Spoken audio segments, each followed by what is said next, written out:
Vortak was not born. He was forged on the volcanic world of Zervier, where ash clouds blot out the stars and predators never sleep. He emerged from the crucibles of the blade drought, a warrior caste older than empires. His first breath was fire. His first lesson was violence. At 5 cycles, he disarmed his instructor in live combat. At 10, he crushed a war beast with his bare hands. By the time he entered the galactic combat trials, he had already turned battle into art. The galaxy took notice quickly.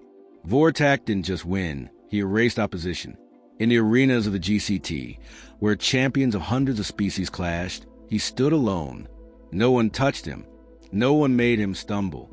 No one survived longer than 3 minutes once he committed to offense. His methods were brutal yet graceful, calculated yet overwhelming. His movements were studied like holy texts. Some cultures began incorporating his victories into religious ceremonies. For others, his image became a symbol of inevitable defeat. Over the course of 371 sanctioned duels, no warrior so much as made him bleed. He defeated a crystalline juggernaut that could phase through matter. He outmaneuvered a hive mind tactician who controlled 12 bodies at once. He shattered a mech warrior whose armor had previously withstood orbital bombardment. Vortak didn't just conquer individuals. He exposed their species' weaknesses, their limits, their flawed assumptions of superiority. The Galactic Combat Council, keepers of tradition and guardians of combat law, named him Warden of War, a title reserved for only the most dominant being in recorded martial history. Wherever his name traveled, silence followed. Mercenaries refused jobs if it meant facing him. Entire planets surrendered without resistance. Political leaders invoked his legacy to discourage rebellion. Despite his fame, Vortak remained distant. He never celebrated. He never spoke more than necessary. His victories were not for pride. They were the product of belief that dominance is peace, that if all feared him, none would challenge the order of things. In his eyes, war was not chaos, it was clarity. He had become the galaxy's fulcrum, and none dared tilt the balance. So when the time came once again for the galactic combat trials, no one questioned who would stand at the end. Wagers weren't placed on whether Vortak would win. They were placed on how long his opponents would last. Most viewers tuned in not to witness suspense, but to watch inevitability unfold. As the participant list grew, no new name brought interest. The same collection of hopefuls and regional champions. None with a chance. None with the pedigree. None with the scars of true hardship. Then at the bottom of the registry, a strange entry caught the council's attention. Unranked Unendurst, representing a backwater world with no combat record in any system. Human Elias Rain. No one took it seriously. Not the council. Not the crowd. Certainly not Vortak. After all, the galaxy's greatest warrior had never lost. And as far as anyone could tell, humanity had never even fought. Elias Rain didn't arrive in a warship. He came in a refurbished cargo vessel, held together by patched metal and stubbornness. No banners, no entourage. Just a man with quiet eyes and an old duffel bag. When his entry was confirmed, the galactic networks had a field day. Primitive, they called him. A novelty act. The Combat Council allowed it under the Open Challenge Clause, a rule created for diplomatic inclusion. In centuries, it had never been used by a species without military credentials.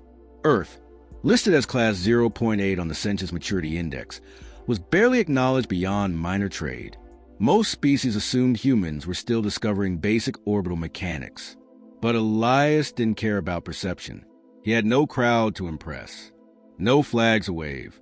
He was not a soldier of Earth's governments. He didn't even speak on their behalf. He had once worn a uniform, yes, but that was another life. He left service when he realized Earth had no more wars worth fighting. Not because peace had been achieved, but because the battles had grown directionless. So he left the planet, chasing silence. Silence, however, did not satisfy him. He traveled, worked odd jobs, learned languages that required thought across dimensions, fought off pirates, evaded assassins, not because he was the strongest, but because he was careful and relentless and never accepted the idea of can't. There were no news stories about him, no legends, only scars. the kind that didn't show in scans. The combat trials were never his goal. He didn't wake up one morning with dreams of glory. He entered because of conversation overheard in a starport bar. Two alien officers laughing about how humans weren't built for real war, that they lacked discipline, edge, purpose, that they were soft, emotional, easily broken. Elias had heard those words before, but always from men who had never seen the end of battlefield. He submitted his name, knowing it would be dismissed, but the council, eager to stir viewership, approved it. A human in the trials? Perfect for ratings. Harmless entertainment. Even better if he screamed or cried when faced with a real opponent. But Elias wasn't there to play a role. He studied every known recording of Vortax duels, watched, cataloged, dissected. While others trained for power, he trained for patterns. He didn't seek strength. He already knew he couldn't match it. Instead, he studied how strength moved, how it turned, how it overcommit. No interviews, no boasts, just preparation. Painstaking, methodical, obsessive preparation. When asked what weapon he'd bring, he simply replied, "That depends on the terrain." The answer confused the council. They thought it a joke, but it wasn't. Elias knew the battlefield wouldn't favor him. So he planned to make a liability for Vortac. He wasn't here to win a war. He was here to test a theory. That maybe the galaxy had grown complacent. Maybe it had forgotten that survival wasn't about power. It was about pressure, and humanity had lived under pressure longer than any of them could understand. The arena was silent. Billions watched, breaths held, as Elias Rain stepped into the center ring. Across from him stood Vortac, a living monument of muscle, motionless and unblinking. The contrast was almost absurd. Elias, lean and weathered, no armor, no enhancements. Vortac, a tower of refined lethality. It should have ended before it began. The signals sounded. Vortac moved first, a blur of calculated destruction. His fist tore through the air, aimed to shatter bone. Elias didn't try to block. He pivoted, letting the force pass. Another strike, another dodge. He was always just barely out of reach, never resisting directly, only observing. To the crowd, it looked like cowardice. But Elias wasn't avoiding.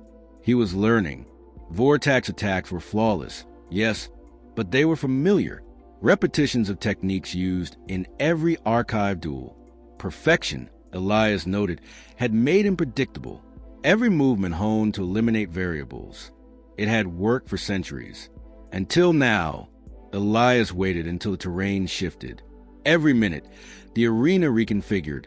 Spires, pits, changing gravity. It was meant to test adaptability. Most fought through it. Elias used it. When the floor tilted, he slid toward Vortac, then ducked beneath a crushing blow and slammed a small shard of debris upward, straight into the back of Vortac's knee. The warrior stumbled. The crowd gasped. It was the first time in over 300 battles that Vortac had faltered. Blood, thick, dark, and unfamiliar, dripped onto the ground. Vortac froze for a second, not from pain, from confusion. It wasn't supposed to happen. He looked down, saw the wound, and for the first time his expression changed. He charged again, harder, faster. Rage touched his movements now. Precision began to blur. Elias kept moving, kept prodding. He didn't try to outmatch Vortac. He broke his rhythm, changed speeds, fake stumbles, forced mistakes. Vortac roared, shaking the walls. A massive punch grazed Elias's shoulder, sending him crashing into the terrain. Bones cracked.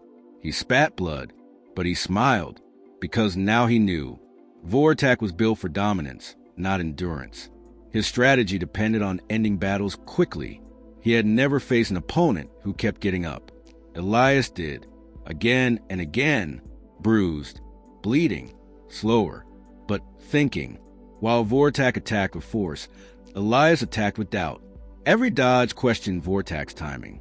Every counter blow shattered his certainty. For a creature conditioned to be untouchable, uncertainty was poison. The final moment came fast. Vortac lunged, aiming to finish it. Elias sidestepped, redirected the weight, and let momentum carry Vortac into a magnetic support pillar. The shockwave echoed. The giant slumped, stunned, then fell. Unconscious. The arena remained frozen in silence. Judges scanned. Confirmed. Victory. Human. Elias didn't raise his arms. He didn't speak. He simply stood, breathing, watching the crowd come to terms with what had just happened. He hadn't won with strength. He had won because he refused to play by their rules. And the rules had just changed. The aftermath was chaos. Galactic media erupted. Every channel, every feed, every voice tried to explain what had just happened. The words impossible, unthinkable, and historic lost meaning from overuse. Some called it luck. Others insisted it was a flaw in vortex form, a glitch in the arena, a setup. But those who truly watched, those who understood the language of battle, knew better. Elias Reign had won. Fairly, intentionally, strategically. The Combat Council held emergency meetings. For centuries, the trials had been a stage to reinforce supremacy, not question it. And now, a species ranked below most predatory fauna had just produced a champion. No enhancements, no sponsors, no legacy, just a human with discipline, grit, and the terrifying ability to adapt. Vortak awoke days later. He asked only one question: did I lose? When told yes, he didn't rage, didn't accuse. He sat in silence, absorbing the truth. In that moment, something cracked, not his pride, but his perspective. For so long, he had equated invincibility with peace. Yet here was proof that someone born in obscurity, shaped not by tradition but hardship, could shatter that illusion. The council offered Elias titles, honors, invitations to become a permanent fixture in the trials. He declined them all. He didn't care about fame. He hadn't entered to be worshipped or remembered. When asked why he fought, he simply said, "To remind you, just because you stopped evolving doesn't mean we did." And then he left. No parade, no farewell. He disappeared into the stars the same way he arrived. Quietly, but his impact didn't fade. Other humans began entering the trials. Some lost, some didn't, but the stigma was gone. More importantly, species that had long resigned themselves to inferiority found hope again.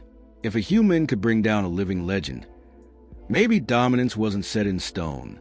Maybe survival wasn't just for the strongest, but for those who refused to give in. Vortak didn't vanish, either. He returned to the arena a year later.